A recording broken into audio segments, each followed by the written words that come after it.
Hello friends, നമ്മളിന്ന് തയ്യാറാക്കുന്നത് custard powder ചേർക്കാതെ ഒരു ഫ്രൂട്ട് കസ്റ്റാർഡാണ്. ഇത് വളരെ എളുപ്പത്തിൽ എങ്ങനെ തയ്യാറാക്കുന്നതെന്ന് നോക്കാം.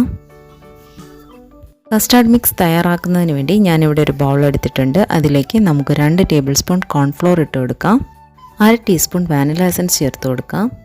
1 ഡ്രോപ്പ് യെല്ലോ ഫുഡ് കളർ ചേർത്ത് കൊടുക്കാം.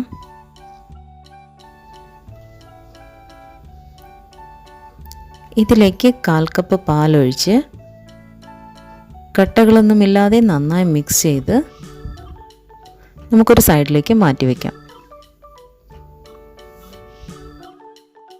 ഇനി ഒരു പാൻ അടുപ്പത്ത് വെച്ച് നമുക്കിതിലേക്ക് 2 കപ്പ് പാൽ ഒഴിച്ചു കൊടുക്കാം.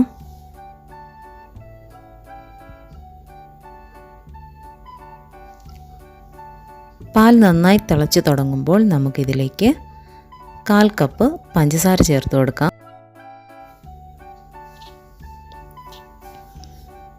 പാൽ നന്നായി തിളച്ച് തുടങ്ങുമ്പോൾ മിക്സ് ചെയ്ത് മാറ്റി വെച്ചേക്കുന്ന കസ്റ്റാർഡ് നമുക്കിതിലേക്ക് ഒഴിച്ചു കൊടുക്കാം. ഇത് നന്നായി നമുക്ക് ഇളക്കി യോജിപ്പിക്കാം. ഒരു 2 മിനിറ്റ് കൂടെ കുക്കാവുന്ന രീതിക്ക് നമുക്ക് നന്നായി ഇളക്കി കൊടുക്കാം.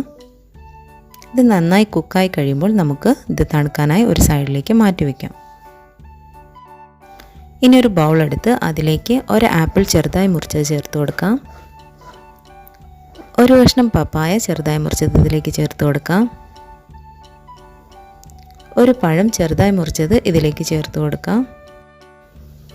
ഒരു മാമ്പഴം ചെറുതായി മുറിച്ചത് ഇതിലേക്ക് ചേർത്ത് കൊടുക്കാം.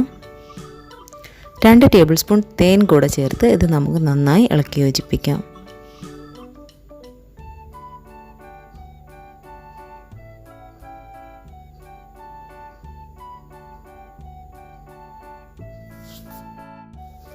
കുറച്ച് കപ്പലണ്ടി നമുക്കിതിലേക്ക് ചേർത്ത് ഒന്നുകൂടെ ഇളക്കി യോജിപ്പിക്കാം. തണുക്കാനായി മാറ്റിവെച്ച കസ്റ്റാർഡ് നമുക്ക് ഒരു മിക്സിയുടെ ജാറിലേക്ക് ഒഴിച്ചു കൊടുക്കാം. ഇത് നന്നായി നമുക്ക് അടിച്ചെടുക്കാം. മിക്സ് ചെയ്ത് വെച്ചേക്കുന്ന ഫ്രൂട്ട്സിലേക്ക് നമുക്ക് ഈ കസ്റ്റാർഡ് ഒഴിച്ച് നന്നായി ഇളക്കി യോജിപ്പിക്കാം.